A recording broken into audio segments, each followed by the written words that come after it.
In a world painted with the broad strokes of societal norms, where the whispers of women often got lost in the boisterous symphony of men's voices, there existed a village nestled in the foothills of the imposing Greyfang Mountains. Here, tradition held court, dictating that women's roles were confined within the domestic walls, their voices relegated to the quiet hum of domesticity. However, amidst this tranquil yet regimented life, there blossomed the spirit of a woman named Elara. Elara, from her earliest days, was not one to accept the world as it was. While other girls in her village learned the delicate art of weaving and the comforting routines of daily chores, she found solace and fascination in the ancient texts that held stories of a forgotten past. Her thirst for knowledge was insatiable, her curiosity a flame that refused to be contained. As she grew, so did her unease with the societal norms that sought to confine her. She grappled with questions that echoed in the silence of her nights. Why were women denied education? Why were their ideas often brushed aside? Why were their contributions to the world minimized? These questions swirled in her mind, finding no answers in the traditions of her village. Meanwhile, the world outside her village remained blissfully unaware of the storm that brewed within her. Scholars in distant cities argued about celestial bodies, their discussions echoing in the vast emptiness of space. Kings boasted of their conquests, their voices booming across the battlefields. Merchants traded tales of exotic lands, their words carrying the scent of faraway spices and adventures. Yet in the quiet confines of her room, Elara nurtured a different kind of strength. She immersed herself in books, devouring tales of forgotten queens and legendary warrior priestesses. She studied the constellations, mapping their paths across the night sky, finding solace in their silent wisdom.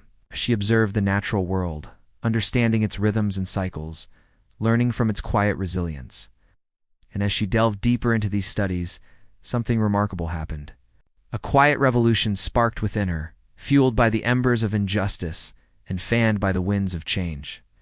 Then came the turning point in Elara's life. The moment that solidified her purpose and set her on the path of defying societal norms. The village elder, respected by all, fell gravely ill. Women, burdened by their lack of medical knowledge, could only watch helplessly. The men, equally concerned, knew that the village healer was too inexperienced to handle such a dire situation. Desperate for a solution, they turned to Elara, recognizing the depth of her knowledge and her compassionate nature.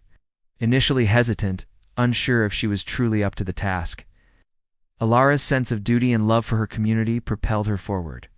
With a mix of ancient remedies and modern scientific techniques, she nursed the elder back to health. It was a triumph not just of medicine, but of breaking barriers. The villagers, witnessing Elara's competence and the positive outcome, were shaken.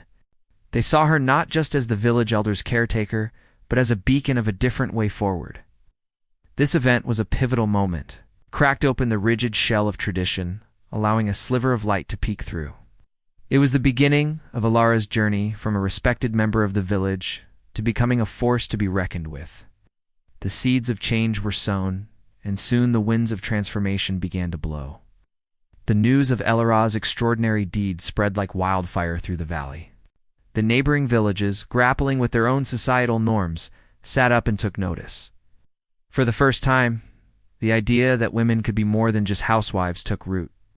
One evening, as the sun cast long shadows across the village square, a group of women gathered around Elara's house. They were from different villages, united by their curiosity and a shared desire for something more. Elara, ever the educator, saw this as an opportunity to guide them.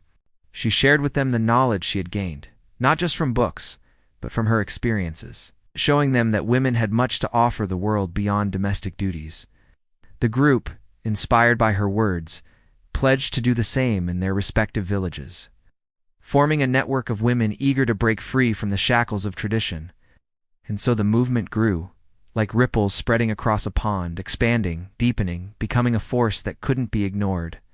The women, once confined to their homes, stepped out with newfound confidence, their voices echoing in the mountain valleys, demanding their place in the sun.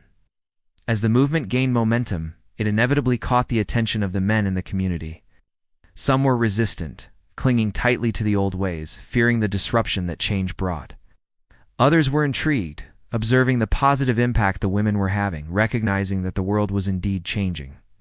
Among them was a man named Theron, a young hunter known for his progressive views and his unwavering support for Elara. Recognizing the need to bridge the divide, Elara reached out to Theron and his followers, emphasizing the shared goals they all had for their communities. She engaged them in discussions, patiently addressing their concerns and highlighting the benefits of embracing the evolving role of women. Together, they formed a powerful coalition, combining the strength of the women's movement with the understanding of the men who were open to change. This unity sent shockwaves throughout the region, challenging the very foundations of the patriarchal system that had long held sway. But the real test of Elara's influence came when a neighboring kingdom threatened war. Ruled by a tyrant who despised women and their growing power, the kingdom saw the changes in their neighbor and felt threatened. The Greyfong villagers, despite their newfound unity, were apprehensive. Wondering how they could defend themselves against a larger, more aggressive kingdom, Elara, instead of resorting to traditional warfare, proposed a different approach. She assembled a team of scholars, healers, and artisans, both men and women, to travel to the neighboring kingdom as a delegation. When they arrived at the neighboring kingdom, they were met with hostility. The king, a man known for his cruelty and disdain for women, received them with scorn. But Elara, undeterred, presented a bold proposition. She outlined a plan for collaboration, emphasizing the unique skills and perspectives that the women in her kingdom brought to the table.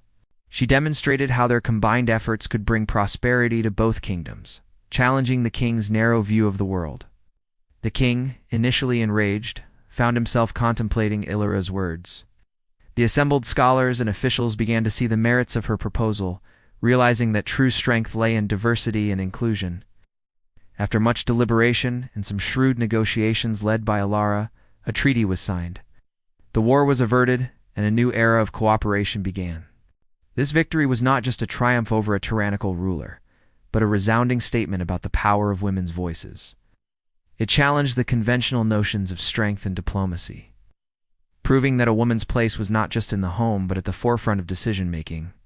The news of Elara's victory spread like wildfire, carrying with it the message that women were not just capable, but essential in shaping the world. Other kingdoms, impressed by her wisdom and courage, began to seek her counsel, further solidifying her reputation and influence. As years passed, the world around the Greyfang Mountains underwent a remarkable transformation. The rigid structures of tradition began to crumble, replaced by a society that valued the contributions of all its members. The women, once confined to domestic roles, now held positions of leadership, their voices echoing in halls of power. Education became accessible to all, irrespective of gender, fostering a generation of well-rounded individuals ready to tackle the world's challenges. And it all stemmed from the quiet revolution ignited by one woman, Elara, who dared to dream of a world where a woman's whisper could not just be heard, but could change the world. Her story echoed through time, serving as a guiding light for generations, reminding them that true strength lay not in silencing others, but in amplifying their voices. Elara's legacy was not just a shift in societal norms, but a profound transformation in the way people perceived the world and their place in it.